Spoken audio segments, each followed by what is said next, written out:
சட்டமன்ற தேர்தலில் அதிமுக பாஜக கூடுதல் சுமை அப்படிங்கிற சொல்லுங்க. சீமான் எந்த அர்த்தத்தில் சொன்னாருன்னு தெரியல. அப்போ சுமை இல்லாத கட்சி எதுன்னு அதையும் அவர் விளக்கமாக சொல்லியிருந்தாக்கி கொஞ்சம் நல்லா இருக்கும். யார் சுமை யார் சுமை இல்லை என்பதை மதிப்புக்குரிய சீமான் அவர்கள் சொல்லியிருந்தால் நன்றாக இருந்திருக்கும்.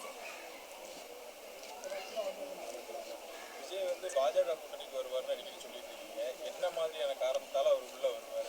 இல்லைன்னா ஆரம்ப காலகட்டத்தில் மதிப்புக்குரிய நடிகர் விஜய் அவர்கள் எல்லோரும் ஓரணியில் திரள வேண்டும் என்று சொல்லியிருந்தேன்.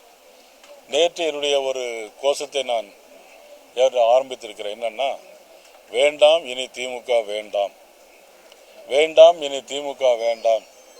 இந்த அடிப்படையில் எல்லோரும் சிந்தனை செய்ய வேண்டும். நாட்டில் நடைபெறுகின்ற பாலியல் வன்கொடுமைகள், ஜெயிலில் கூட இன்னைக்கு ஒரு 7 நாளாக ஒரு சிறுவனை அடித்து கொண்டு இருக்காங்க காவல்துறை.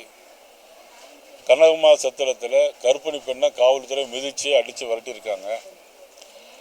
அதுபோல் பார்த்தீங்கன்னா ஒரு மனநலம் பாதிக்கப்பட்ட பெண்ணை ஓராண்டு காலமாக பாலியல் பலாத்காரம் பண்ணியிருக்கிறாங்க.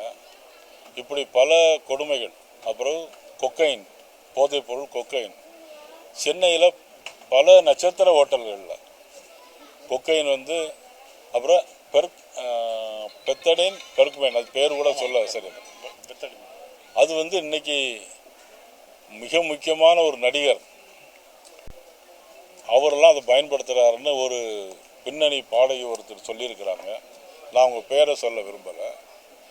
இப்படியா நாட்டில் இன்னைக்கு ஒரு நல்ல ஆட்சி நடைபெறுவதா என்பதை கேள்விக்குறியான இருக்குது. அதனால் இனிமேல் எல்லோருமே எங்களுடைய கோஷம் வேண்டாம் இனி திமுக வேண்டாம், வேண்டாம் இனி திமுக வேண்டாம் என்பதுதான் எங்களுடைய ஒரு தாரக மந்திரமாக இந்த தேர்தல் வரை நாங்கள் எடுத்து செல்ல இருக்கிறோம்.